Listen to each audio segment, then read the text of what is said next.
இருள் சூழ்ந்த லோகத்தில் இமை பொழுதும் தூங்காமல் கண்மணி போல என்னை கர்த்தரே சுகாத்தாரே.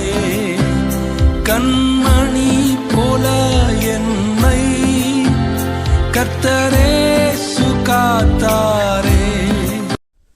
ஆண்டவராக இயேசுவின் நாமத்தில் உங்களை நான் அன்போடு வாழ்த்துகின்றேன். இந்த வருடத்திலே இந்த ஆகஸ்ட் மாதம் 1ஆம் தேதியானது மனமகிழ்ச்சியின் நாள் துவங்குகிறதற்காக கர்த்தரை ஸ்தோத்திரிக்கிறேன். நேற்று தினத்திலே எங்களோட கூட திறப்பின் வாசல் இணைந்திருக்கிற எல்லா பிள்ளைகளுக்காக கர்த்தரை நான் ஸ்தோத்திரிக்கிறேன். இந்த 1ஆம் தேதி காலை நேரத்திலே மனமகிழ்ச்சி நாளிலே 112ஆம் சங்கீதத்திலே நாம் வாக்குத்தத்த வார்த்தையை கர்த்தருடைய நாமத்தில் மகிமையாக தியானிக்க இருக்கின்றோம். 112ஆம் சங்கீதத்திலே 4ஆம் வசனம் சொல்லுகிறது, செம்மையானவர்களுக்கு இருளிலே வெளிச்சம் உதிக்கும். செம்மையானவர்கள் என்கிற வார்த்தைக்கு முன்பதாக நாம் அதிகமாக அறிய வேண்டிய காரியம் யாஷர் ஜெபக்குழு என்று அடிக்கடி நாம் ஊழியத்திலே பயன்படுத்துகின்றோம். இந்த யாஷர் என்கிற வார்த்தைக்கு 2 தமிழாக்கம் உண்டு. ஒன்று செம்மையானவர்கள் சங்கம், மற்றொன்று உத்தம மார்க்கத்தார். உத்தம மார்க்கத்தார் என்கிற 119ஆம் சங்கீதம் 1ஆம் வசனத்திலும், செம்மையானவர் சங்கம் என்கிற 111ஆம் சங்கீதம் 1ஆம் வசனத்திலும் எபிரேய மொழி யாஷர் என்றுதான் குறிப்பிடுகிறதை நாம் அறிந்திருக்க வேண்டும். சொல்ல போனால் 111ஐயும் 112ஐயும் எழுதியவர் ஒரே ஒரு நபர்தான். அவர் யாஷர் ஜெபக்குழுவின் மெம்பர் என்றும் லேவி கோத்திரத்தை சேர்ந்தவர் என்றும் சரித்திரம் சொல்லுகிறது. நீங்கள் 112ஆம் சங்கீதத்தில 2ஆம் வசனத்தை வாசிக்கும் பொழுது செம்மையானவர்கள் வம்சம் ஆஸ்வதிக்கப்படும் என்கிறார் இந்த சங்கீதத்தை எழுதியவர். 4ஆம் வசனத்திலே செம்மையானவர்களுக்கு இருளில் வெளிச்சம் உதிக்கும் என்று சொல்லுகின்றார். 111ஆம் சங்கீதம் 1ஆம் வசனத்திலே அது மிக தெளிவாக சொல்லுகிறார். இந்த செம்மை என்கிற வார்த்தை பயன்படுத்துகிற இவரை குறித்து சரித்திரம் சொல்லுகிறது, லேவி கோத்திரத்தை சேர்ந்தவர். இந்த 2 சங்கீதங்களை 111, 112 எழுதியவர் இவர்தான் என்று சொல்லப்படுகிறது. என்னோட ஆச்சரியம் என்ன தெரியுமா? 111ஆம் சங்கீதத்தின் 10 வசனங்களும் 112ஆம் சங்கீதத்தின் 10 வசனங்களையும் இதன் ஆசிரியர் எழுதும் பொழுது 22 வாக்கியங்களாக எழுதியிருக்கிறாராம். 111ஆம் சங்கீதத்திலே 1 முதல் 10 வரை வசனங்களாக தமிழ்ல மொழிபெயர்த்திருக்காங்க. ஆனா எபிரேய மொழியிலே 22 வாக்கியங்களாக இருக்கிறது. 22 வாக்கியங்களும் ஒவ்வொரு வாக்கியமும் ஒவ்வொரு எபிரேய மொழி அகர எழுத்திலே துவங்குகிறது. ஃபர்ஸ்ட் வாக்கியம் துவங்குமானால் ஆலெப் என்றும், 2வது வாக்கியம் பேத் என்றும், 3வது வாக்கியம் கிமல் என்றும் துவங்கும் என்று வைத்துக் கொள்ளுங்கள். இப்படித்தான் 112ஆம் சங்கீதத்திலும் 10 வசனங்கள் 22 வாக்கியங்களாக ஒவ்வொரு வாக்கியமும் ஒவ்வொரு ஆல்பபெட்ல துவங்கும்படிக்கு எழுதியிருக்கிறார். ஆங்கிலத்திலே 26 ஆல்பபெட் உண்டு, நமக்கு தெரியும். அதிலிருந்து 2 கழித்து விட்டால் 24 வரும். அது கிரேக்க ஆல்பபெட் 24. 24 2 கழித்து விட்டால் 22 வரும். அதுதான் எபிரேய மொழியினுடைய ஆல்பபெட் என்று அறிந்து கொள்ளுங்கள். எபிரேய மொழியிலே 22 அகர எழுத்துக்கள் உண்டு. போகட்டும். இந்த சங்கீதத்தை எழுதிய 112ஆம் சங்கீதத்தை எழுதியவர் மிக நேர்த்தியாக இதை அமைத்திருக்கிறார். பாருங்கள், 111ஆம் சங்கீதம் 10ஆம் வசனத்தின் தொடர்ச்சியாக 112 துவங்குகின்றார். 111:10 சொல்லுகிறது, கர்த்தருக்கு பயப்படுதலே ஞானத்தின் ஆரம்பம், அவர் கற்பனைகளின்படி செய்கிற யாவருக்கும் நல்ல புத்தி உண்டு, அவர் புகழ்ச்சி என்றைக்கும் நிற்கும். 112ஆம் சங்கீதம் 1ஆம் வசனம் பாருங்க, அல்லேலூயா, கர்த்தருக்கு பயந்து அவர் கட்டளைகளில் மிக பிரியமாய் இருக்கிற மனுஷன் பாக்கியவான். ஆக 111ஆம் சங்கீதத்தினுடைய முடிவினுடைய துவக்கமாக 112 தொடர்ச்சியாக வைத்திருப்பதை பார்க்கின்றோம். நல்லது. 112ஆம் சங்கீதத்திலே இந்த சங்கீதத்தை குறித்து வாசிக்கும் பொழுது ஒரு முறை இருக்கிறது. அந்த முறைப்படி வாசிக்க இருக்கின்றோம். அனைவரும் ஆயத்தமாக இருங்கள்.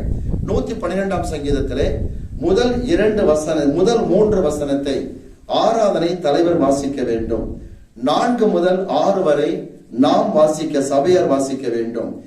7 முதல் 9 வரைக்கும் ஆராதனை தலைவன் வாசிப்பார். 10ஆம் வசனத்தை சபையார் வாசிப்பார்கள்.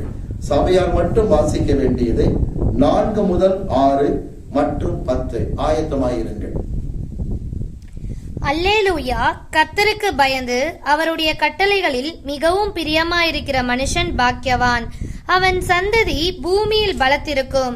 செம்மையானவர்களின் வம்சம் ஆசிர்வதிக்கப்படும். ஆஸ்தியும் ஐஸ்வர்யமும் அவன் வீட்டில் இருக்கும்.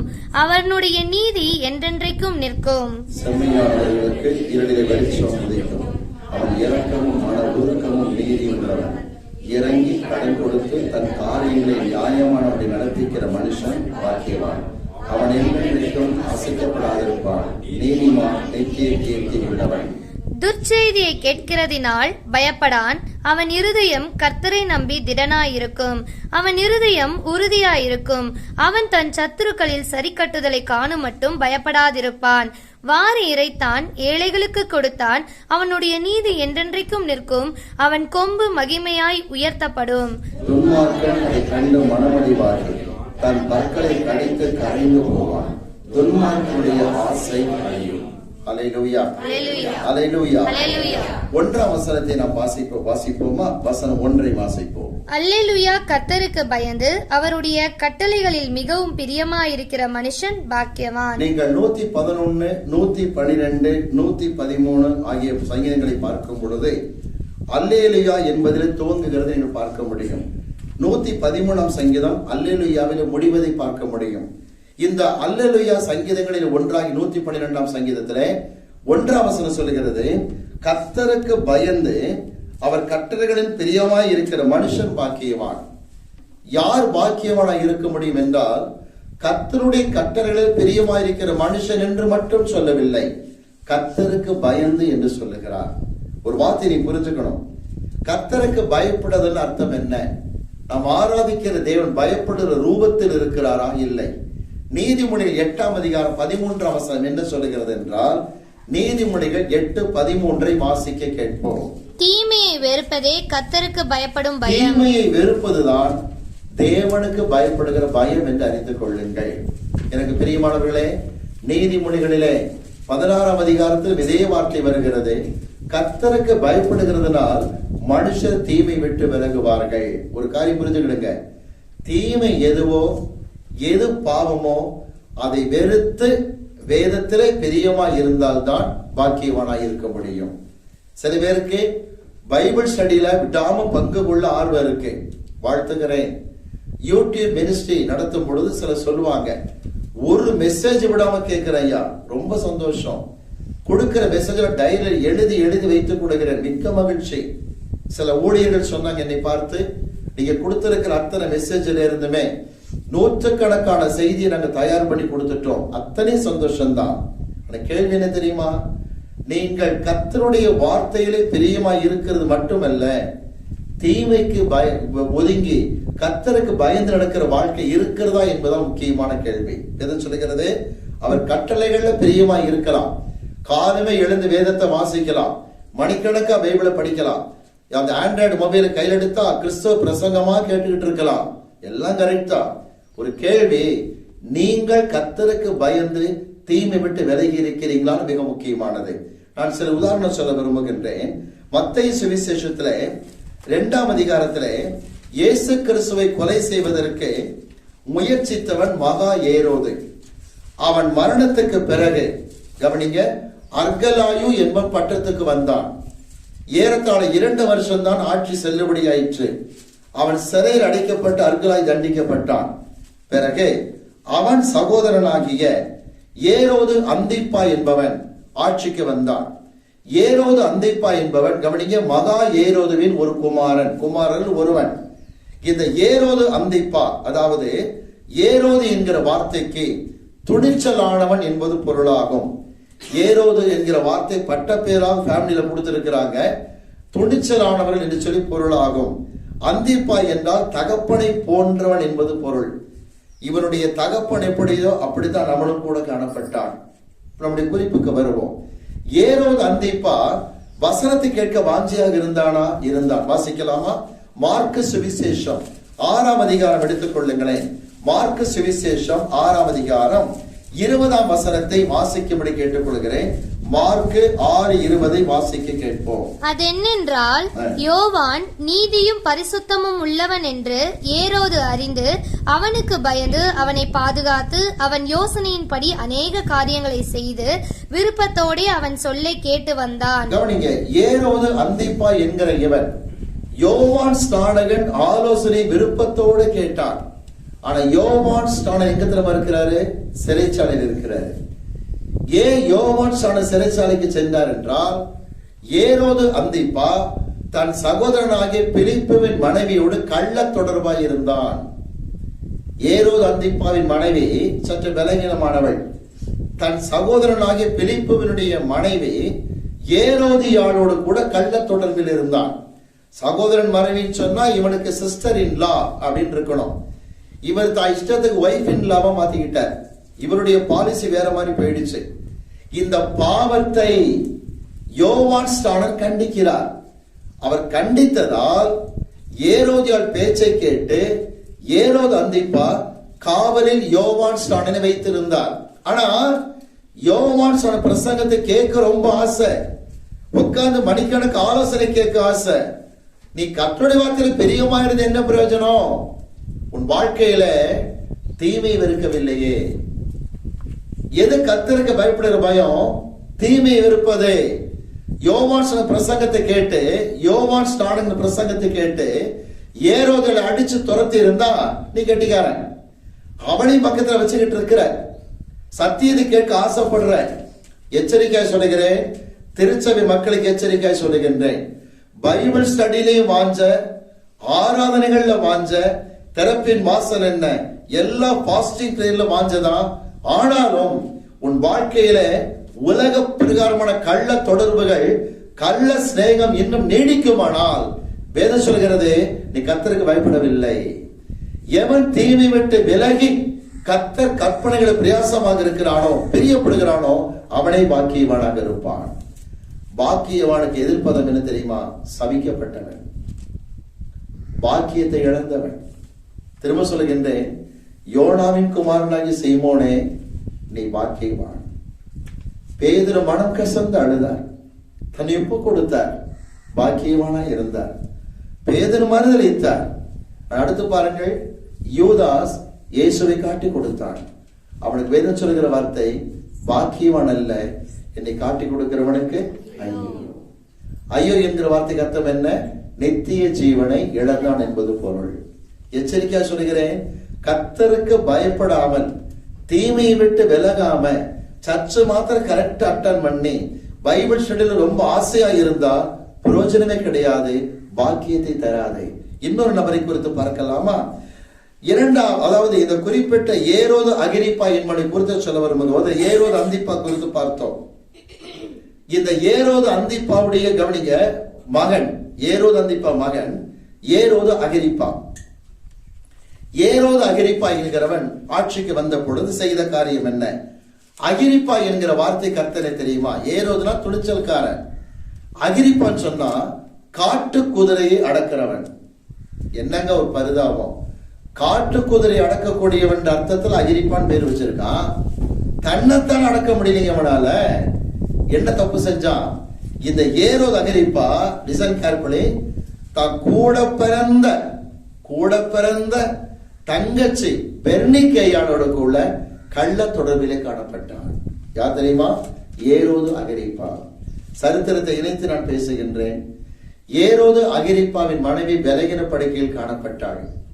இவனுடைய தங்கச்சி பெர்னிக்கேயாள். சில பேர் விஷயம் தெரியாம தங்க பிள்ளைகளுக்கு பெர்னிஸ்னு பேர் வைக்கிறாங்க. அது கொஞ்சம் மோசமான பேர் தான், சரிங்களா? பெர்னிக்கேயாள் என்பது அவள் வாழ்க்கை தவறான ஒரு ஜீவியம் தான். இந்த பெர்னிக்கேயாள ஒரு மாவட்ட கலெக்டர் கல்யாணம் பண்ணி கொடுத்தா அந்த அகிரிப்பா. ஆனா அவன் கொஞ்ச நாள் அடிச்சு விரட்டிட்டான். இவன் அந்த மாதிரி டைப் அவன். பிறகு இன்னொரு தீவின் அதிகாரி, போல்மான் என்கிற தீவின் அதிகாரி கல்யாணம் பண்ணி கொடுத்தான். அவன் ஆளு இறந்து போயிட்டான். இப்ப ஒன்னத்துக்காகாம, யாரால விரும்பப்படாம, வாளா வெட்டியா வந்து அண்ணன் வீட்டுல உட்கார்ந்துட்டான். யாரே? பெர்னிக்கேயாள்.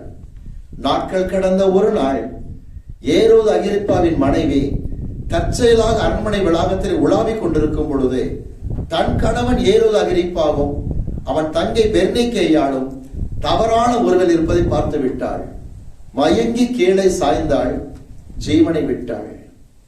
அவள் அடக்கம் பண்ணின பின்பு தன் தங்கையோடு இருக்கிற தொடர்பில் துணிச்சலாகி கணவன் மனைவியாக 2 பேர் சுற்றி திரிய ஆரம்பித்து விட்டார்கள்.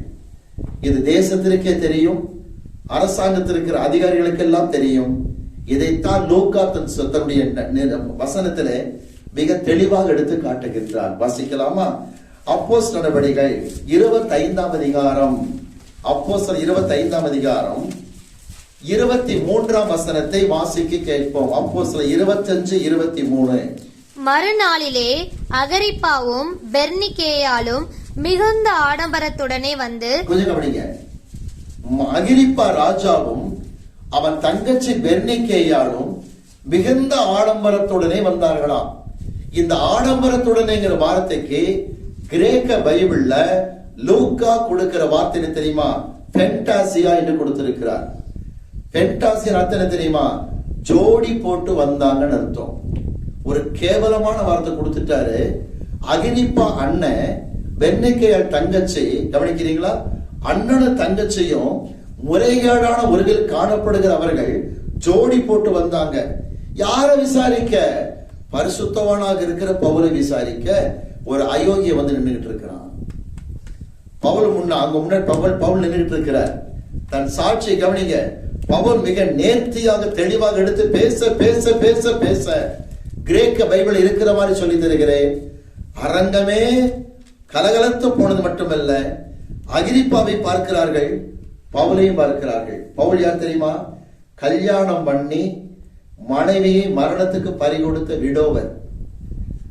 நல்ல கவனிங்க, வரலாற்று ஆதாரத்தோடு பேசுகிறேன், வேதத்திலும் ஆதாரம் உண்டு. பவுல் ஒரு விடோவர், அதாவது மனைவி மரணத்துக்கு பறிகொடுத்தவர். ஆனால் ஊழியத்தில் உண்மையாய் இருந்தார், உத்தமமாய் ஊழியம் செய்தார். மனைவியை மரணத்துக்கு பறிகொடுத்து பரிசுத்தமாய் ஊழியம் செய்கிற பவுல் எங்கே? மனைவியை மரணத்துக்கு பறிகொடுத்து விட்டு தங்கச்சோடு கள்ளவர்களுக்கு அகிரிப்பா எங்கே? இதான் கேள்வி. எங்கே? வாசிக்கலாமா? அப்போஸ்தலர் நடவடிக்கைகள் 26ஆம் அதிகாரம் 28ஆம் வசனம் 29ஆம் வசனத்தை வாசிக்க கேட்போமா? அப்போஸ்தலர் 26, 28, 29 வசனங்கள். அப்பொழுது அகிரிப்பா பவுலை நோக்கி, நான் கிறிஸ்தவன் ஆகிறதற்கு கொஞ்சம் குறிய நீ என்னை சம்மதிக்க பண்ணுகிறாய் என்றார். என்ன யூஸ் அங்க இருக்கு? கிறிஸ்டியனா மாற விருப்பமா? நல்ல கவனிங்க. கர்த்தருக்கு பயந்து அவர் கட்டளைகள்ல பிரியமா இருக்கணும். நீ தேவனுக்கு பயப்படல, கட்டளைகள்ல பிரியமா இருந்த என்ன பிரயோஜனம்? கிறிஸ்டியனா மாறி என்ன பிரயோஜனம்? ஞானஸ்தானம் எடுக்கிறது சிலருக்கு ஷார்ட்கட் மெத்தடா இருக்கு. யோவான் ஸ்நானகன் சொல்லுகிறார், விரியன் பாம்பு குட்டிகளே, வருகிற கோபத்துக்கு தப்பித்துக் கொள்ள ஞானஸ்தானம் எடுத்த போது நினைச்சீங்க கண்டித்து கொள்கிற காரியத்தை பார்க்கின்றோம். எச்சரிக்கையா சொல்கிறேன், அகிரிப்பா ராஜாவுக்கு பரிசுத்த வாழ்க்கையில விருப்பம் இல்லை. பெர்னிக்கேயாள் கூட உட்கார்ந்துகிட்டு இருக்கா. இப்ப அகிரிப்பா சொல்ற பவுலை பார்த்து, பவுலே, உன் சாட்சி எல்லாம் கேட்டேன், நீ சொல்ற சத்தியத்தை கேட்டேன், எனக்கு கிறிஸ்தவன் ஆகிறதுக்கு கொஞ்சம் முறை மனசு வந்துருச்சு, என்ன பிரயோஜனம்? பவுல் சொன்ன வார்த்தை வாசிக்கலாமா?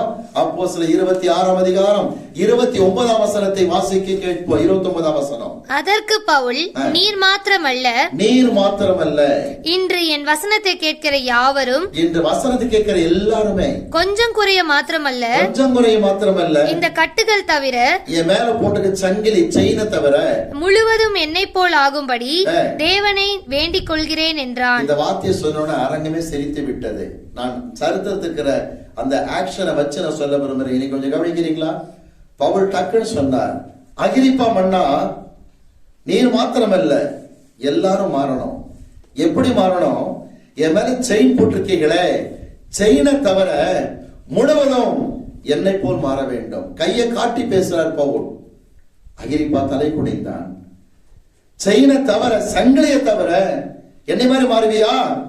நானும் விடோவர், எப்படி இருக்கேன்? நீயே விடோவர், கூட யார் உட்கார்ந்து இருக்கா? வெக்கமான உனக்கு? ஏரோது அகிரிப்பா தலை குனிந்தான், பெர்னிக்கேயாள் தலை குனிந்தாள். கிறிஸ்தவனாக ஆசை விட்டா பேப்டிசம் எடுத்துருவான். ஆனா யார் கூட இருக்காங்களா? பெர்னிக்கேயாள். இவனுக்கு அப்பங்காரன் இருக்கானே ஏரோது அந்திப்பா, அவனுக்கு யோவான் சாடு பிரசங்க கேட்க ஆசை. ஆனா கூட யார் இருக்கா? கவனிக்க, ஏரோதியால் காணப்படுகின்றாள். தீமையை வெறுப்பதுதான், கவனிப்போம், கர்த்தருக்கு பயப்படுகிற பயம். தீமையை வெறுக்காம அவர் கட்டளைகளை பிரியமாய் இருக்க முடியாது. வாசிக்கலாம். அடுத்து நம்ம இன்னொரு உதாரணம் சொல்ல விரும்புகின்றேன். அப்போஸ்தலர் நடவடிக்கைகளிலே இதே கவனிங்க, ஏரோது அகிரிப்பாவுக்கு ஒரு மகள் இருந்தா. நல்ல கவனிங்க, ஏரோது அகிரிப்பாவுக்கு ஒரு மகள் இருந்தா. அவருடைய பெயர் துருசில்லாள் அப்படின்னு பேரு. அந்த துருசில்லாள கல்யாணம் பண்ணவன் தான் பெலிக்ஸ் என்கிறதான ஒரு அதிகாரி. கவனிங்க, பெலிக்ஸ் என்பவன் ரோம அதிகாரி. ஆனா துருசில்லாள் யூத பெண்மணியாக வந்தவள், கேட்ட கலப்பு திருமணத்தில் வந்தவள். வாசிக்கலாமா? துருசில்லாளுடைய கணவன் பெலிக்ஸ் என்பவன். இவன் என்ன தெரியுமா? பவுல ஜெயில போட்டு வச்சுக்கிட்டு என்ன பண்ணிக்கிட்டு இருந்தா? வாசிக்கலாமா? அப்போஸ்தலர் நடவடிக்கைகள் 24ஆம் அதிகாரம். அப்போஸ்தலர் நடவடிக்கைகள் 24ஆம் அதிகாரம் 24ஆம் வசனம் துவக்கி வாசிக்க கேட்போம். அப்போஸ்தலர் 24 வசனம் முதல் வாசிப்போம். சில நாளைக்கு பின்பு ஃபேலிக்ஸ் யூத ஸ்திரீயாகிய தன் மனைவி துருசில்லாளுடனே கூட வந்து பவுலை அழைப்பித்து கிறிஸ்துவை பற்றும் விசுவாசத்தை குறித்து அவன் சொல்ல கேட்டான். அவன் நீதியையும் இச்சை அடக்கத்தையும் இனிவரும் நியாய தீர்ப்பையும் குறித்து பேசுகையில் ஃபேலிக்ஸ் பயமடைந்து, இப்பொழுது நீ போகலாம், எனக்கு சமயமான போது உன்னை அழைப்பிப்பேன் என்றான். இந்த ஃபெலிக்ஸ்ங்கிற வார்த்தைக்கு அர்த்தம் என்ன தெரியுமா? மகிழ்ச்சி என்பது பொருள். ஃபெலிக்ஸ் என்கிற வார்த்தைக்கு மகிழ்ச்சி என்பது பொருள். ஆனா முகத்தை பார்த்தா ஆடுதிறன கள்ள மாதிரி இருப்பான். முகத்துல சமாதானம் எனக்கு இருக்காது. ஏன் தெரியுமா? கையூட்டு வாங்கியே பழகின கை. நல்ல கவனிங்க, லஞ்சம் வாங்கி பழகின கை அது. இவன் கொண்டாடி இருக்கால துருசில்லான்னு சொன்னா பனித்துளி ஈரம் அர்த்தம். அவளுடைய யூத ஸ்திரீ, கலப்பு திருமணத்துல பிறந்தவள். புரிஞ்சுக்கிடுங்க. துருசில்லா தன் புருஷனோட உட்கார்ந்து பவுல் பிரசங்கத்தை கேட்கிறான். பெலிக்ஸும் கேட்கிறான். பவுல் பிரசங்கம் பண்ண நியாய தீர்ப்பு உண்டுன்னு சொல்லி பிரசங்கம் பண்ண இது பெலிக்ஸ் மனசுல பயம் வந்தது. மனம் திரும்பினானா? லஞ்சம் வாங்குற விஷயத்துல செஞ்ச கேடு என்ன தெரியும்? வாசிக்கலாமா? அப்போஸ்தலர் 25ஆம் அதிகாரத்தை 24ஆம் அதிகாரம் 26ஆம் வசனம். மேலும் அவன் பவுலை விடுதலை பண்ணும்படிக்கு தனக்கு அவன் பணம் கொடுப்பான் என்று நம்பிக்கையாக இருந்தான். சரிங்களா? பவுல் பிரசங்கத்தை கேட்டுட்டு தான் இருக்கிறாரு. ஆனா என்ன தெரியுமா? பவுலுக்கு அநேகர் ஜெயில காணிக்கை கொடுத்துட்டு போறாங்க. கொஞ்சமாவது நமக்கு கொஞ்சம் கமிஷன் ஒதுக்க மாட்டாருன்னு பார்த்துக்கிட்டு இருக்கிறான். புத்தி மாறிச்சா? மாறல. பிரசங்கத்தை கேட்கிறிய, பொண்டாட்டி கூட உட்காந்து பிரசங்கத்தை கேட்கிறிய, மனசுல பயம் வந்துச்சா? நியாயத்தை பத்தி பவுல் பேசுறாரு, பரிசுத்த பத்தி பேசுறாரு, இச்சை அடக்க பத்தி பேசுறாரு. கேட்கிறிய, பயம் வருது. திருந்தனியா? என்ன பத்தி தெரியுமா? பவுல் கிட்ட லஞ்சம் வாங்க புத்தி வந்துருச்சு. என்ன பத்தி? பவுல் தனக்கு கொடுப்பான். சில ஆளுங்க இருக்காங்க, நான் பார்த்திருக்கேன். இதே பள்ளிப்பட்டி ஏரியால இருக்கிறாங்க. எல்லாத்துலயும் கமிஷன், எல்லாத்துலயும் லஞ்சம் தான். இயேசுநாதரே நேர்ல திருந்துங்கடான்னு சொன்னா கூட, திருந்துற ஆண்டவரே என்ன கமிஷன் தரீங்கன்னு கேட்பா. யார்கிட்ட? ஆண்டவர்கிட்டயே. அப்படிப்பட்ட அயோக்கிய பசங்களும் உண்டு. இவன் பாருங்க, பெலிக்ஸ் பண்ண அட்டகாசம். பவுலுடைய பிரசங்கத்தை கேட்கிறான். தீமை அனுசரிக்காம வெறுக்கல, கர்த்தருக்கு பயப்படல, பவுல்கிட்டயே லஞ்சம் வாங்குறதுக்கு பிளான் பண்ணிக்கிட்டு இருக்கிறான். திரும்ப சொல்கிறேன், கர்த்தருடைய கட்டளைக்கு பயந்து, தேவனுக்கு பயந்து, அவர் கற்பனையில் பிரியமா இருக்கிற மனுஷனே பாக்கியவனாக இருப்பான். வாஞ்சையோட ஆலயத்துக்கு வரலாம், பிரசங்கத்தை ரொம்ப நல்லா கேட்டுக்கிட்டு இருக்கலாம். ஆனா தேவன் வெறுக்கக்கூடிய மாம்ச இச்சை, கள்ள தொடர்பு, பண ஆசை, இவைகளை வெறுக்காவிட்டால் பிரயோஜனம் இல்லை. இன்னைக்கு அநேகரை பார்த்திருக்கேன், கையில பைபிள் எடுத்துக்கிறாங்க, பிரசங்கம் பண்றாங்க. 1000 பிரசங்கம் பண்ணாலும் சரி, அடுத்தவன் சொத்துக்கு ஆசைப்படுறதும், அடுத்தவனுடைய சொத்துக்கள்ல பிரியம் வைக்கிறதும், நியாயமான காரியத்தை செய்யாம இருப்பதும் உன்னை நிச்சயமாக தடுக்கும், பரலோகத்தை கொண்டு போய் சேர்க்காது. கையில பைபிள் வச்சிருந்தா பரலோகம் போயிட முடியாது. கையில பைபிள் வச்சு மிஸ்டரி பேர் வாங்கிட்ட பரலோகம் போயிட முடியாது. தேவனுக்கு பயந்து கற்பனை கை கொள்ளும் பொழுதுதான் கர்த்தர் சொல்கிறார், நீ பாக்கியவானாய் காணப்படுவாய். வாசிக்கலாமா? 112ஆம் சங்கீதத்துக்கு வரலாம். 2ஆம் வசனம் என்ன சொல்கிறது? அவன் சந்ததி பூமியில் பலத்திருக்கும், செம்மையான வம்சம் ஆசீர்வதிக்கப்படும். புரிஞ்சுக்கிடுங்க. இந்த மாதிரி யார் கர்த்தருடைய வார்த்தைக்கு பயந்து தீமை விட்டு விலகி அதில் பிரியமாய் இருக்கிறாங்களோ அவன் பிள்ளைகளை கர்த்தர் ஆசீர்வதிப்பார். ஏனென்றால் ஓசியா 4:6 சொல்லுகிறது, நீ தேவனுடைய வேதத்தை மறந்தாய், எனவே நான் உன் பிள்ளைகளை மறப்பேன். கவனிங்க, உத்தம மார்க்கத்தார் கர்த்தர வேதத்தில் நடக்கிறவர்கள் யார்? அந்த யாசர் ஜெபக்களோ வேதத்தில் பிரியமாயிருந்து கர்த்தருக்கு பயந்து தீமை விட்டு விலகுகிறவர்கள். வேதம் வாக்குப்படுகிறது, உன் வம்சமும் உன் சந்ததியும் நிச்சயமாக ஆசீர்வதிக்கப்பட்டு இருக்கும். ஆகவே கவனிங்க, இன்னைக்கு நீங்க தீமை விட்டு விலகி நன்மையான காரியம் செஞ்சு கர்த்தரை உண்மையா தேடினீங்கன்னா, இருக்கிற திருச்சி மக்களுக்கு சொல்லுகிறேன், இது உங்களுக்கு மட்டும் பிளெஸிங் இல்ல, உங்க பேரம் பேத்தி வரைக்கும் என்ன செய்யுங்க, ஆசீர்வாதம் கட்டாயமாக வரும். வாசிக்கலாமா? 112 சங்கீதத்துல 3 வசனம் என்ன சொல்லுகிறது? வாசிப்போம். 3 வசனம். ஆஸ்தியும் ஐஸ்வர்யமும் அவன் வீட்டில் இருக்கும், அவனுடைய நீதி என்றென்றைக்கும் நிற்கும். ஆஸ்தி என்கிற வார்த்தைக்கும் ஐஸ்வர்யத்துக்கும் எபிரேயமுடைய அர்த்தம் என்ன தெரியுமா? பரம்பரையாய் வரக்கூடியது அந்த ஆஸ்தி, அது அவன் வாழ்க்கையில இருக்கும். ஆனா ஐஸ்வர்யங்கிறது அவனே பாடுபட்டு சம்பாதிச்சது. உன் கைகள் பிரயாசத்தை நீ என்ன செய்வாய்? சாப்பிடுவாய். உனக்கு பாக்கியமும் நன்மையும் உண்டாயிருக்கும். மீனிங் என்னன்னா, உங்கள் வாழ்க்கையில கவனிங்க, நீதி கடைசி வரைக்கும் இருக்கிற அர்த்தம் தெரியுமா?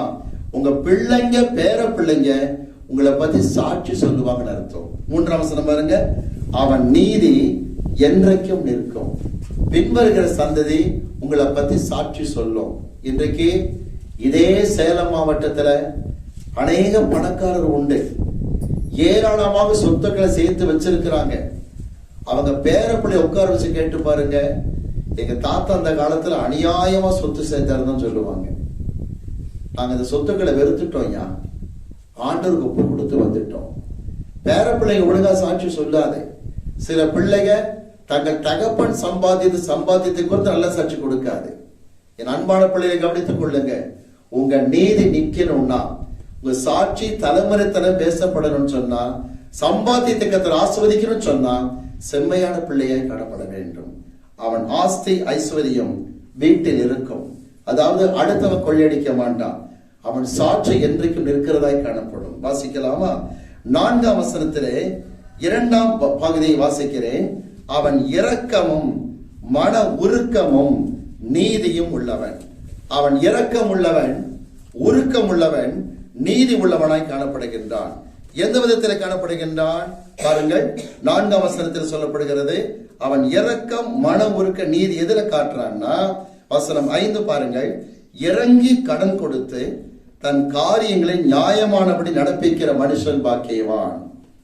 இங்க இருக்கிற பெற்றோருக்கு சொல்லுகிறேன், ஏழைகளுக்கு இறங்கி கடன் கொடுத்த யோபுவை குறித்து யோபு 29ஆம் அதிகாரத்திலே 12 முதல் 17 வரை சாட்சி கொடுக்கப்பட்டிருக்கிறது. அவர் சொல்லுகிறார், ஏழைகளுக்கு எவ்வளவாய் உதவியா இருந்தார் என்று சொல்லுகின்றார். யோபு 29 12 முதல் 17 யோபுடைய இரக்கத்தை குறித்து சாட்சி கொடுக்கிறது. பாருங்கள், 5ஆம் வசனம், இறங்கி கடன் கொடுத்து தன் காரியங்களை நியாயமானபடி நடப்பிக்கிற மனுஷன் பாக்கியவான். என்றைக்குமே பெற்றோர்களை கவனித்துக் கொள்ளுங்கள். பிள்ளைகளுக்கு சொத்துக்களை கொடுக்கும் பொழுது பாரபட்சத்தை காட்டவே கூடாது. எந்த தகப்பன் கொடுக்கப்பட்டிருக்கிற பிள்ளைகள் மத்தியிலே சொத்து விஷயத்திலே அரசியல் பண்ணுகிறானோ அவன் பாக்கியவனாக இருக்கவே முடியாது. இறங்கி கடன் கொடுக்கிறது மட்டுமல்ல, தன் காரியங்களை நியாயமாய் நடப்பிக்க வேண்டும். உங்களுக்கு ஆண்டவர் கவனிங்க, 2 குமாரர் 3 குமாரத்தி அல்லது 3 குமாரத்தி 2 குமாரர் கொடுத்திருந்தாலும் சரி, 5 பிள்ளைகளோ 7 பிள்ளைகளோ சொத்துக்களை பிரித்து கொடுக்கும் பொழுது உங்களுக்கு கர்த்தர் சமூகத்தில் எது நியாயப்படுதோ அதன்படிதான் பிரிக்கிறமே தவிர, ஒரு பிள்ளை மிரட்டது இன்னொரு பிள்ளை உருட்டுதுங்கிறதுக்காக வேண்டி அரசியல் பண்ணீங்க பரலோகம் போய் சேர முடியாது. இங்க இருக்கிறாங்களே பிரதர் ஐசக், அவருடைய மாமனார் 2004ஆம் வருஷத்துல ஞானஸ்நானம் எடுத்தார். அவருடைய நாட்கள் முடிகிற நேரம் வந்தது. தன்னுடைய சொத்துக்களை எழுதி வைக்கிற விஷயத்தில் கொஞ்சம் தயங்க ஆரம்பித்தார். அமர்ந்திருந்து அவரிடத்தில் 1 மணி நேரமாக பேசினேன். அவருடைய மனைவி அநேக ஆண்டுகள் அவரை கோபப்படுத்தி இருந்தார்கள். ஒன்னு சொன்னேன், ஐயா கவனிங்க, நான் உங்களுக்கு ஆவிக்குரிய தகப்பன், நீங்க தகப்பன் ஸ்தானத்தில் இருந்தாலும் ஒன்றை மாத்திரம் அறிந்து கொள்ளுங்கள், நியாயமா காரியத்தை நடப்பீங்க, கர்த்தர் பரலோக பாக்கியம் கொடுப்பார். நியாயமானதை செய்தார், நியாயமானதை செய்தார். எத்தனையோ இடங்கள்ல பாருங்க அரசியல் நடக்கிறது. இது நல்லதல்ல, எச்சரிக்கையா சொல்கிறேன். செம்மையானவர்கள் நியாயமாய் காரியத்தை நடப்பிப்பார்கள், பாரபட்சம் காட்ட மாட்டாங்க. அடுத்து பாருங்க வசனம் 6, அவன் என்றென்றைக்கும் அசைக்கப்படாதிருப்பான், நீதிமான் நித்திய கீர்த்தி உள்ளவன் போட்டிருக்கு. கவனிங்க, யோபு நியாயமானபடி எல்லாம் செஞ்சதுனால நித்திய கீர்த்தி அவருக்கு இருந்துச்சு. எப்படி? தலைமுறை தலைமுறையாய் அவர் பெயர் விளங்கியது. இத்தனைக்கு யோபு எப்பத்திரமா வாழ்ந்தாரு? ஆபிரகாம் காலத்துல வாழ்ந்தார்.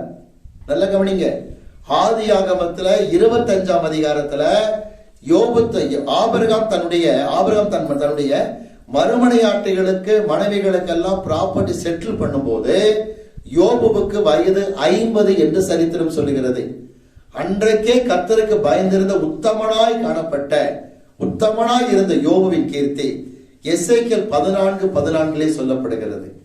எசேக்கியேல் தீர்க்கதரிசியே யோபுவை குறித்து எடுத்து காட்டுகிற அளவுக்கு கீர்த்தி தலைமுறை தலைமுறையாய் இருந்தது.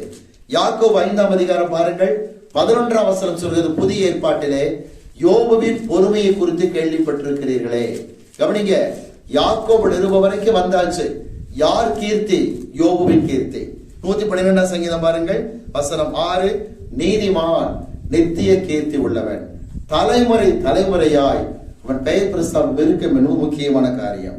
அடுத்து வாசிக்கலாமா? வசனம் 9க்கு வரும் பொழுது, எப்படிப்பட்டவன்? வாரி இறைத்தான், ஏழைகளுக்கு கொடுத்தான், அவன் நீதி என்றென்றைக்கும் நிற்கும், அவன் கொம்பு மகிமையாய் உயர்த்தப்படும். 2 இடத்துல கர்த்தர் தன்னுடைய காரியத்தை ரொம்ப அழகா சொல்லி இருக்கிறார். கவனிக்கிறீங்களா? ஏழைக்கு இறங்குகிறவன் யாரு கடன் கொடுக்கிறான்? சத்தமா சொல்லுங்க, கர்த்தருக்கு. இப்ப ஆண்டு சொல்லுகிறார், இந்த சிறியரில் ஒருவனுக்கு எதை செய்தீர்களோ எனக்கே செய்தீர்கள். சீஷர் என்கிற நாமத்தை நிமித்தம் ஒரு ஊழியக்காரனுக்கு ஒரு கலசம் தண்ணீர் கொடுத்தாலும் அதற்கு பலன் உண்டு. புரிஞ்சுக்கிட்டீங்களா? ஏழைக்கு இறங்கினாலும் கர்த்தருக்கு கொடுக்கிறது தான்.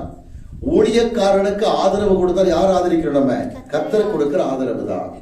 ஆக சொல்லுகிறேன், காணிக்கை தசம விஷயத்தில் உண்மையாக இருங்கள். ஒரு சபையில் நடந்த நிகழ்ச்சி சொல்லுகிறேன். சென்னையிலே அந்த கொளத்தூர் ஏரியாவில் நடந்த ஒரு நிகழ்ச்சி. அந்த சபையில் நான் 4வது வாரம் கர்த்தருடைய வார்த்தை பகிர்ந்து கொள்ள மாதந்தோறும் அழைக்கப்பட்டேன். ஒரு குறிப்பிட்ட வாரம், அதாவது 4வது வாரம் அல்ல, ஆனால் 3வது வாரமே அழைத்திருந்தார்கள். ஒரு விசேஷ செய்தி கொடுக்க அழைத்திருந்தாங்க. நான் அமர்ந்திருந்தேன். ஒருத்தர் முன்னே சென்று அறிவிப்பு கொடுக்க ஆரம்பித்தார்.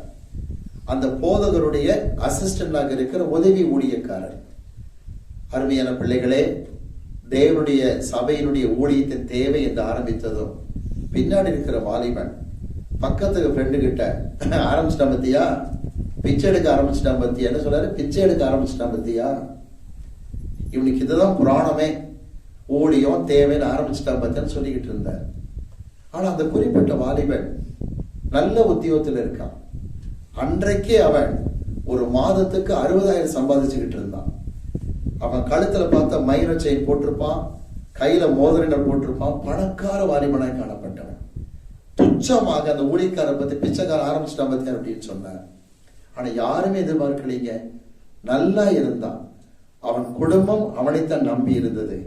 திடீரென்று கோர விபத்திலே அகால மரணம் அடைந்தான். ஸ்பாட்ல இறந்து போனான். குடும்பம் கதறி அழுதது. அவனுடைய விதவை தாய் கண்ணீரோடு சொன்னாள். அவன் மனைவி கண்ணீரோடு அழுதார்கள். ஐயோ, என்ன செய்ய போகிறோம் என்று சொல்லி அழுதார்கள். திரும்ப சொல்கிறேன், ஊழியக்காரன் பிச்சைக்காரன் அல்ல, பாஸ்டரை பிச்சைக்காரன் நினைக்க கூடாது. ஏன்னா யாத்திராகமத்திலே கர்த்தர் 25 அதிகாரத்தில் தெளிவாய் சொல்லுகிறார். கவனிங்க, என் சபை மக்கள் வந்து காணிக்கு கொண்டு வரும்படி அவர்களுக்கு சொல்லு என்று கர்த்தர் சொல்லுகின்றார். ஆக மோசே கர்த்தர் கட்டளைப்படியே சொல்லுகிற காட்சியை பார்க்கின்றோம். தயவு செய்து மறந்துடாதீங்க, கர்த்தருக்கு கொடுக்கிற காரியத்துலதான் இந்த வசனத்தை பவுல் எடுத்து காட்டுகிறார். வசனத்தை வாசிங்க பார்ப்போம். 9ஆம் வசனம் மறுபடியும் வாசிங்க பார்ப்போம். வாரி இறைத்தான், ஏழைகளுக்கு கொடுத்தான், அவனுடைய நீதி என்றென்றைக்கும் நிற்கும், அவன் கொம்பு மகிமையாய் உயர்த்தப்படும். துன்மார்க்கன். கவனிங்க, அவன் கொம்பு மகிமையா உயர்த்தப்படுகிற வசனத்தை பவுல் எதுக்கு எடுத்து காட்டுறார் தெரியுமா? 2 கொரிந்தியர் எடுத்துக்கொள்ளுங்க தயவு செய்து. 2 கொரிந்தியர் எடுத்துக்கொள்வோம். 7ஆம் அதிகாரத்துக்கு நாம் வருவோம், 9ஆம் அதிகாரத்துக்கு வருவோம். 2 கொரிந்தியர் 9ஆம் அதிகாரம் எடுத்துக்கொள்ளுங்கள். ஊழியத்துக்கு கொடுக்கிற காரியத்தை பேசும்போது இந்த வசனத்தை பவுல் எடுத்து காட்டுகிறார். வாசிப்போம். 2 கொரிந்தியர் 9ஆம் அதிகாரம் 7ஆம் வசனத்திலிருந்து 9ஆம் அதிகாரத்துல 7ஆம் வசனம் துவக்கி நாம் வாசிப்போம். அவனவன் விசனமாயும் அல்ல கட்டாயமாயும் அல்ல தன் மனதில் நியமித்தபடியே கொடுக்க கடவன். விசனமா கட்டாயமா கொடுக்க வேண்டாம். தொடர்ந்து வாசி 7ஆம் வசனத்துல. உற்சாகமாய் கொடுக்கிறவனிடத்தில் தேவன் பிரியமாய் இருக்கிறார். கவனிங்க, நீ காணிக்க கொடுக்கும் போதும் தசமா கொடுக்கும் போதும் உற்சாகமா கொடுக்கணும். மிக முக்கியமானது. சில இடங்களில் சில கிணத்து நினைவு இருக்கும், நான் தான் சபையவே தாங்குறங்கிற எண்ணம் இருக்கும். அந்த மாதிரி எண்ணத்துக்கு இடம் கொடுக்க கூடாது. விளங்குதுங்களா? நாம் ஆராதிக்கிற தேவன் ஐஸ்வர்ய சம்பளராக இருக்கிறார்.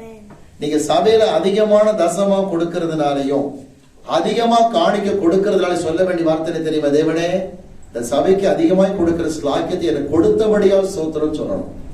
நான் தான் சர்ச்சை என்ன செய்யறேன் தாங்கிற நினைக்க கூடாது. தொடர்ந்து வாசிக்கலாமா? 2 கொரிந்தியர் 9ஆம் அதிகாரத்துல 8ஆம் வசனம் வாசிக்க பார்ப்போம். மேலும் நீங்கள் எல்லாவற்றிலும் எப்பொழுதும் சம்பூரணமுடையவர்களாயும் சகலவித நற்கிரியைகளிலும் பெருகுகிறவர்களாயும் இருக்கும்படியாக தேவன் உங்களிடத்தில் சகலவித கிருபையையும் பெருக செய்ய வல்லவராயிருக்கிறார். உற்சாகமா கொடுத்தீங்கன்னா சகலவித கிருபை வாழ்க்கையில பெருகும் அர்த்தம். தொடர்ந்து வாசிங்க. வாரி இறைத்தான், ஏழைகளுக்கு கொடுத்தான், அவனுடைய நீதி என்றென்றைக்கும் நிற்கும் என்று எழுதியிருக்கிறபடி ஆகும். இந்த வசனத்தை எங்க காட்டுறாரு? ஊழியங்களுக்கு கொடுக்கறத பத்தி பேசுறச்ச பவுல் எடுத்து காட்டுகிற காரியத்தை பார்க்கிறோம். ஆக ஊழியத்துக்கு கொடுக்கறது கவனிங்க, உங்களுக்கு கொடுக்கப்பட்ட ஸ்லாக்கியம் மறந்துடாதீங்க. விளங்குதுங்களா? வாசிக்கலாமா? 112ஆம் சங்கீதம் எடுத்துக்கொள்வோம். நாம் அதிலே இப்பொழுது 9ஆம் வசனத்தை வாசித்தோம். அவன் நீதி என்றைக்கும் நிற்கும் என்றுதான் தெளிவாகவே சொல்லப்படுகிறதை பார்க்கிறோம். இப்ப நம்ம எபேசியருக்கு எழுதப்பட்ட நிருபம் 4ஆம் அதிகாரத்துக்கு விரைந்து வருவோம். எபேசியர் 4ஆம் அதிகாரம் எடுத்துக்கொள்வோம். 28ஆம் வசனத்தை வாசிக்க கேட்போம். எபேசியர் 4:28 வாசிப்போம். திருடுகிறவன் இனி திருடாமல் குறைச்சல் உள்ளவனுக்கு கொடுக்கத்தக்கதாக தனக்கு உண்டாயிருக்கும்படி தன் கைகளினால் நலமான வேலை செய்து பிரயாசப்பட கடவன். கவனிங்க, குறைச்சல் இருக்கிற மக்களுக்கு, ஏழைக்கு நான் கொடுக்கிறேன், ஏழைக்கு இறங்குகிறேங்கிறதுக்காக வேண்டி திருடி லஞ்சம் வாங்கின பணத்தை கொடுக்க வேண்டாங்கிற சொல்ல புரியுது உங்களுக்கு? நேர்மையா உழைச்சு நல்லா கிடைக்கிற பணத்தை அடுத்தவங்களுக்கு இறங்கி கடன் கொடு, அடுத்தவங்களுக்கு உதவி செய்கிற காரியம் செய். குறைச்சல் உள்ளவனுக்கு கொடுக்கத்தக்கதாக, கவனிங்க, உன் சொந்த கைகளை பிரயாசப்பட்டு அதுல வரக்கூடிய வருமானத்தை இது பண்ணு. இன்னைக்கு எத்தனை இடங்கள்ல பாருங்க, அக்கிரமத்திலையும் அநியாயத்திலும் சம்பாதிக்கிற சம்பாத்தியங்களை தேவனுக்கு கொடுத்து விட்டால் கர்த்தர் சந்தோஷப்பட்டு நினைச்சுக்கிட்டு இருக்கிறாங்க. எச்சரிக்கையா சொல்லுகிறேன். எத்தனையோ கவனிங்க, எத்தனையோ பணக்காரர்கள் தவறான விதத்தில் கோடி கோடியை சம்பாதிக்கிறாங்க. ஆனா தங்கள் பிறந்த நாள் வரும் பொழுது, திருமண நாள் வரும் பொழுது 1000 ஏழைகளுக்கு இலவச திருமணம் பண்ணி வச்சுட்டா, இலவசமாக வேட்டி புடவை வாங்கி கொடுத்துட்டா கர்த்தர் சந்தோஷப்பட நினைக்கிறாங்க. இல்ல, எபேசியர் 4:28 சொல்லுகிறது, நீ இறங்கி கடன் கொடுத்தாலும் நியாயமாய் காரியத்தை நடப்பிக்கணும். எப்படி தெரியுமா? எபேசியர் 4:28, குறைச்சல் உள்ளவனுக்கு கொடுக்கத்தக்கதாக நீ பிரயாசப்பட்டு நீ கஷ்டப்பட்டு சம்பாதிக்கிற உண்மையான சம்பாத்தியத்திலே கர்த்தருக்கு கொடுப்பாயாக. எபேசியர் 4:28 சொல்லுகிறேன், நேர்மையாய் உழைத்து சம்பாதிக்கிற அந்த பணம் தான் அடுத்தவருக்கு கொடுக்க தகுதி என்று சொல்லப்பட்டிருக்கிறது. வாசிப்போம். 112ஆம் சங்கீதம் எடுத்துக் கொள்ளுங்கள். 112ஆம் சங்கீதத்திலே வாசிப்போம். வசனம் 7 வாசிப்போம். 7ஆம் வசனத்தை. துர்ச்செய்தியை கேட்கிறதினால் பயப்படான், அவன் இருதயம் கர்த்தரை நம்பி திடனாயிருக்கும். ஒரு முக்கியமான வசனத்தை வாசித்ததை விளக்க விரும்புகிறேன். வாசிப்போம். 2 தீமோத்தேயு 3ஆம் அதிகாரம் 2 தீமோத்தேயு 3ஆம் அதிகாரம் 12ஆம் வசனத்தை வாசிக்க கேட்போம். 2 தீமோத்தேயு 3ஆம் அதிகாரம் 12ஆம் வசனத்தை வாசிக்க கேட்போம்.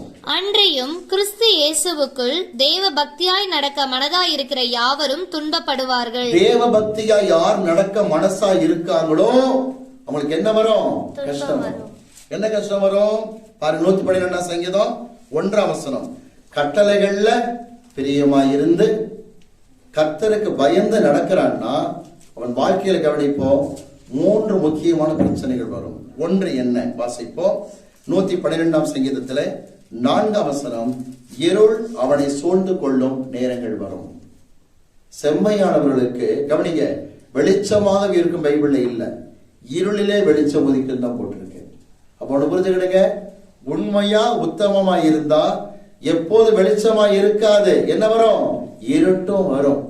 ஆனா இருட்டுல என்ன உதிக்கும்? உங்களுக்கு வெளிச்சம் உதிக்கிறதாய் காணப்படும். இருளிலே வெளிச்சம் உதிக்கும். ஏசாயா தீர்க்கதரிசியின் புஸ்தகம் 50ஆம் அதிகாரம் 10ஆம் வசனம் சொல்லுகிறது. ஏசாயா 50:10, உங்களில் எவன் கர்த்தருடைய தாசரின் சொல்லை கேட்டு கர்த்தருக்கு பிரியமாய் நடந்தாலும் கூட தனக்கு வெளிச்சம் இல்லாததுனாலே இருட்டில் நடக்கிறானோ அவன் கர்த்தரையே சார்ந்து கொள்ள கடவன். கவனிங்க, ஆண்டவருக்கு உண்மையாக நடக்கும் பொழுது, பிரியமாய் நடக்கும் பொழுது, கர்த்தருடைய நாமத்திலே தீமைக்கு விலகி கர்த்தருக்கு பயப்படும் பொழுது இருள் சூழ்ந்து கொள்ளும் நேரங்கள் வரத்தான் செய்யும். ஆனால் கர்த்தர் உங்களுக்கு வெளிச்சமாய் இருப்பார். வாசிக்கலாமா? மீகா தீர்க்கதரிசியின் வாழ்க்கை நடந்ததை சொல்ல விரும்புகிறேன். 7ஆம் அதிகாரம் எடுத்துக் கொள்ளுங்கள். மீகா 7ஆம் அதிகாரம். அவர் குடும்பத்தில் பிரச்சனைகள் அதிகமாய் காணப்பட்டன. மனைவி அவரை மதிக்கவில்லை, பிள்ளைகள் அவரை மதிக்கவில்லை. கவனிக்க, அவருடைய வழிகாட்டியாக இருந்தவர்கள், சிநேகமாய் இருந்த மக்கள் அவருக்கு துரோகம் செய்தார்கள். அநேக போராட்டம் மீகாவுக்கு சூழ்ந்தது. ஆனா என்ன சொல்கிறார் பாருங்கள். மீகா 7ஆம் அதிகாரம் வாசிப்போம். 8ஆம் வசனம் 9ஆம் வசனத்தை வாசியுங்கள். என் சத்துருவே, எனக்கு விரோதமாய் சந்தோஷப்படாதே. நான் விழுந்தாலும் எழுந்திருப்பேன். நான் இருளிலே உட்கார்ந்தால் கர்த்தர் எனக்கு வெளிச்சமாயிருப்பார். செம்மையானவர்களுக்கு இருளிலே வெளிச்சம் உதிக்கும். மீகா, கர்த்தர் உனக்கு வெளிச்சமாய் இருக்கின்றார். இனி கேட்டுக்கொண்டு பிள்ளைகளை கவனித்துக் கொள்ளுங்க. ஆண்டவருக்கு என்று உண்மையாய் ஊழியம் செய்யும் பொழுது குடும்பத்தில் அநேக போராட்டங்கள் வந்து இருள் சூழ்ந்தது போலத்தான் இருக்கும். ஆனாலும் வேதம் சொல்கிறது கர்த்தர் உங்களுக்கு வெளிச்சமாய் இருப்பார். அல்லேலூயா. இருள் முக்கியமான முதல் காரியம். 2வது வாசிக்கலாமா? 112ஆம் சங்கீதத்திலே 7-8 வசனம் சொல்லி துர்ச்செய்தி. அடுத்த பிரச்சனை தெரியுமா? துர்ச்செய்தி. நல்லா கவனிங்க. யோபு வாழ்க்கையிலே உத்தமராக, தேவனுக்கு பயந்தவராக, ஆண்டு பிள்ளையாகத்தான் இருந்தார். ஒரே நாளிலே அடுத்தடுத்து 4 துர்ச்செய்தி வருகிறது. இன்னைக்கு ஒரு போன் கால் வந்து இன்னார் இறந்துட்டாங்க, இன்னாருக்கு ஆக்சிடென்ட் ஆச்சு, ஒரு போன் கால் வந்தாலே உடம்பெல்லாம் அதிர்ந்துருச்சு, வைத்த கலக்கிருச்சும்பாங்க. ஆனா யோபு 1ஆம் அதிகாரத்துல 14ஆம் வசனம், 16ஆம் வசனம், 17ஆம் வசனம், 18ஆம் வசனம் சொல்லுகிறது, அவன் இப்படி பேசிக் கொண்டிருக்கையில் இன்னொருவன் வந்தது, அவன் இப்படி பேசிக் கொண்டிருக்கையில் வேறொருவன் வந்து, தொடர்ச்சியான துக்க செய்தி யோபுக்கு வருகிறது. ஆனா யோபு இடத்துல சொன்னார், கர்த்தர் கொடுத்தார், கர்த்தர் எடுத்தார், கர்த்தருடைய நாமத்துக்கு ஸ்தோத்திரம். நீதிமான் துர்ச்செய்தியை கேட்டாலும் அஞ்ச மாட்டான், அவன் இறுதியை கர்த்தரை நம்பி திடனாய் காணப்படும். ஆகவே யோபுவின் வாழ்க்கையில் பார்க்கிற காரியம் என்னவென்றால், துர்ச்செய்தி அவரை அசைக்கவில்லை. இன்னொன்று, அவர் சரீரத்திலேயே போராட்டம் வந்தது. யோபு 2:8 சொல்லுகிறது, ஓட்டை எடுத்துக்கொண்டு தன் மேலே சுரண்டி கொண்டிருந்தான், யோபு சாம்பலிலே அமர்ந்திருந்து. ஆனாலும் தன் மனைவியை பார்த்து சொல்லுகிற வார்த்தை என்ன தெரியுமா? தேவன் கையிலே நன்மையை பெற்ற நான் தீமையை பெற வேண்டாமோ. அவனுடைய மனைவிக்கு யோபு பொண்டாட்டி நீதிமான் அல்ல, இத்தனை துர்ச்செய்திக்கு வாடி போயிட்டா. என்னங்கிற புருஷனை பார்த்து தேவனை தூஷிச்சிரு அப்படிங்கிறான். ஆனா யோபு ஒரு நாளும் பாவம் செய்ய, காரணம் அவன் நீதிமானா காணப்பட்டான். பாருங்க, இருள் வந்தாலும் கர்த்தர் வெளிச்சமாய் இருப்பார், துர்ச்செய்தியை கேட்டாலும் பயப்பட மாட்டான், கர்த்தரையை நம்பி இருப்பான். 3வது காரியம் வரலாமா? 112ஆம் சங்கீதத்தில் 8ஆம் வசனம் சொல்லுகிறது, சத்துருக்கள் அவனுக்கு உண்டு, சத்துருக்களை சரி கட்டதிலே காணும் மட்டும் பயப்படாது இருப்பான். சில சமயத்துல கர்த்தர் ஒரு நேரம் வச்சிருப்பா சத்துருக்களை சரி கட்ட, அது வரைக்கும் நீங்க அமைதியே பயப்படாம இருக்கலாமா. ஆனா சில ஆண்டு இவனை விட்டு வச்சிருக்கிறாரே, எப்பதான் கேட்பாரோ, இவனை விட்டு வச்சிருக்கிறாரே, எவன் தலையிலே இடி விழுகுதே, இவன் தலையில விட மாட்டேங்குதே என்று ஆண்டு டைரக்ஷன் கொடுத்துட்டு இருக்கிறாங்க. ஆனா பைபிள் போட்டிருக்கு பாருங்க, வசனம் 8, சத்துருக்களில் சரி கட்டதிலே காண மட்டும் பயப்படவே மாட்டான். சத்துரு கவனிங்க, அழிக்கப்படாம இன்னும் தலைச்சுக்கிட்ட வந்தா கூட நல்லாத்தானே இருக்கான்னு பயப்பட மாட்டான். தேவன் வைத்திருக்கிற நேரத்துக்கு நீதிமான் காத்து கொண்டிருப்பான். வாசிக்கலாமா? வசனம் 10 சொல்லுகிறது, துன்மார்க்கன் அதை கண்டு மனமடிவாகி தன் பற்களை கடித்து கரைந்து போவான். துன்மார்க்கரின் ஆசை அழியும். துன்மார்க்கனுக்கு என்ன ஆசை தெரியுமா? இவன் எப்ப அந்த ஏரியால குடி வந்து நல்லாகிட்டு இருக்கிறான், இவனை குடும்பத்தோடு ஒழிக்கிறோம் பாருன்னு துன்மார்க்க ஆசைப்படுவான். அவன் ஆசை அழிஞ்சிடும், அவனும் கரைஞ்சு போயிடுவான், அவனும் கரைஞ்சிடுவான். எங்களுக்கு தெரியுங்க, இந்த இடத்துல நாங்க குடி வந்த ஆரம்பத்துல ஒரு சில மாதங்கள்ல ஒருத்த வேகமா வந்தான். பள்ளிப்பட்டியில இருந்து தான் போட்டான், பயங்கரமான ரகலை. குடும்பத்தோட ஊரை விட்டு ஓட்டமாறு அப்படின்னா அடுத்த சில மாதத்துல அவன குடும்பத்தோட காண அந்த ஏரியால நான் நேர்ல கண்ட காட்சி அது. நான் உள்ளத்தின் ஆழத்திலிருந்து சந்தோஷமாய் சொல்லுகின்றேன், நீங்களும் நானும் கர்த்தர் கிரியை செய்ய மட்டும் காத்திருக்கிற பிள்ளைகளாக இருக்க வேண்டும். ஆக சத்துருக்கள் எதனால பல்ல கவனிக்க பல்ல கடிச்சுக்கிட்டு இருக்கான்னா பொறாமை. நல்லா இருக்கானே நல்லா இருக்கானே. வாசிக்கலாமா? பிரசங்கி இதுக்கு என்ன விளக்கம் கொடுக்கிறார்? சாலமோன் ஞானத்தை கேட்போம். பிரசங்கின் புஸ்தகம் 4ஆம் அதிகாரம் எடுத்துக் கொள்ளுங்கள். 4ஆம் அதிகாரம் 4ஆம் வசனத்தை வாசித்து கேட்போம். மனுஷன் படும் எல்லா பிரயாசமும், நீங்களும் நானும் படுகிற எல்லா பிரயாசமும், பயன்படும் எல்லா கிரியைகளும் அயலானுடைய பொறாமைக்கு ஏதுவாய் இருக்கிறதை நான் கண்டேன். அயலான் பொறாமைக்கு ஏதுவாத்தான் இருக்காமா. ஒண்ணு கவனிங்க, அயலான்னா யாரு? எதிர் வீட்டுக்காரன், பக்கத்து வீட்டுக்காரனா இருக்கலாம். அயலான்ற வார்த்தைக்கு என்ன எபிரேய மொழி விளக்கம் கொடுத்திருக்காங்கன்னா, உங்கள் பிரயாசத்திலே கூட உழைக்காதவன் அயலானாக இருக்கிறான். கவனிங்க, நீங்க வேர்வை சிந்தரிச்ச அவன் கஷ்டப்படவே மாட்டான், வேடிக்கை பார்த்துக்கிட்டு இருப்பான் என்ன பண்ணிட்டு இருக்கீங்க என்ன. நல்ல விளைச்சல் வயல்ல வரும்போது எங்க அப்பா என்ன மாதிரி விளைச்சல் பல்ல கடிப்பான். விளங்குதுங்களா? நீங்க பிரயாசப்பட்ட வேர்வை சிந்தி இருக்க மாட்டான். அவனுக்குத்தான் பைபிள கொடுத்திருக்காங்க அயலான். எவன் அயலான் தெரியுமா? நான் கஷ்டப்படும் பொழுது, நான் வேதனைப்படும் பொழுது என் கூட வேதனைப்படாதவன் அயலானாய் காணப்படுகின்றான். கவனிங்க, இருதயத்தினுடைய கசப்பு இருதயத்துக்கு தான் தெரியும். அதனுடைய மகிழ்ச்சிக்கு கூட அந்நியன் உடந்தையாக மாட்டான். யார் அந்த அயலான் அந்நியன் யார் தெரியுமா? நீங்க கசப்பு அனுபவிக்கும் போது கூட எவன் கசப்பு அனுபவிக்கலையோ, மகிழ்ச்சி அனுபவிக்கும் போது அவன் அயலானாகத்தான் காணப்படுவான் என்று சொல்லி நீதிமொழிகள் 14:10 வாசிக்கின்றோம். திரும்ப சொல்ல புரிந்து கொள்ளுங்க. அயலான் பொறாமைக்கு ஏதுவாய் இருக்க கண்டேன். அயலான் என்ன பண்ணுவான் தெரியுமா? 10ஆம் வசனத்துல, துன்மார்க்கன் அதை கண்டு மனம் அடிவாகி தன் பற்களை கடித்து கரைந்து போவான். அப்படியே எரிச்சலா பார்த்துக்கிட்டு இருக்கான்னு யோசிக்காதீங்க, நல்லா கவனிங்க. பல்ல கடிப்பான், ஒரு மாதிரி கிண்டல் பண்ணுவான், அப்படி செஞ்சே கரைஞ்சிருவான்னு பைபிள்ல போட்டிருக்கு. விளங்குதுங்களா? கவலையே படாதீங்க. அவன் பொறாமப்பட்டு ஒண்ணும் இல்லாம போயிடுவான். ஆகவே இன்னைக்கு நான் புரிந்து கொண்ட காரியம் என்ன? இருளிலே வெளிச்சம் உதிக்கும். யாருக்கு? செம்மையானவர்களுக்கு. இருள் சூழ்ந்து கொள்ளலாம், கர்த்தர் வெளிச்சமாய் இருப்பார். துர்ச்செய்தி வந்தாலும் தேவனை நம்பி இருப்பீர்கள், யோபுவை போல 2 மடங்கு ஆஸ்வதிக்கப்படுவீர்கள்.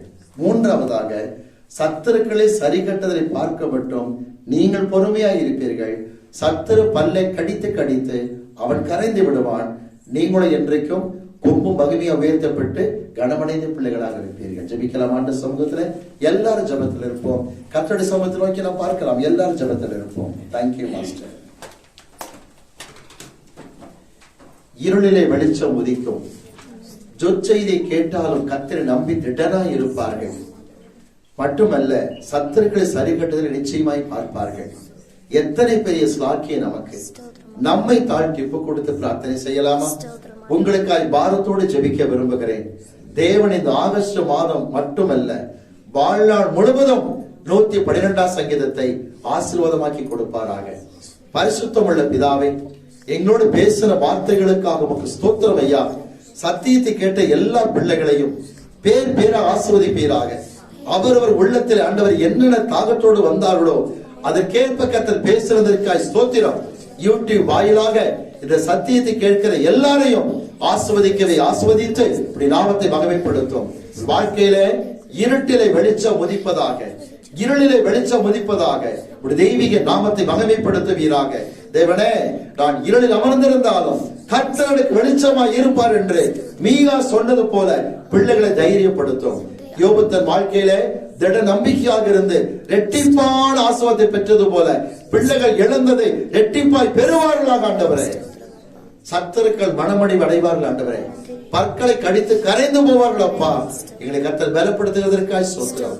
சத்துருக்களுக்கு முன்பதாக பந்தை ஆயத்தப்படுத்தி எங்கள் தலையை எண்ணெயால் அபிஷேகிக்கிறதற்காக ஸ்தோத்திரம் ஐயா. ஒவ்வொருவரையும் ஆசீர்வதியும், கிருபைக்குள்ளாக மறைத்து பாதுகாத்துக் கொள்ளும். இயேசு கிறிஸ்துவின் நாமத்தில் வழிநடத்தும் அல்ல பிதாவே.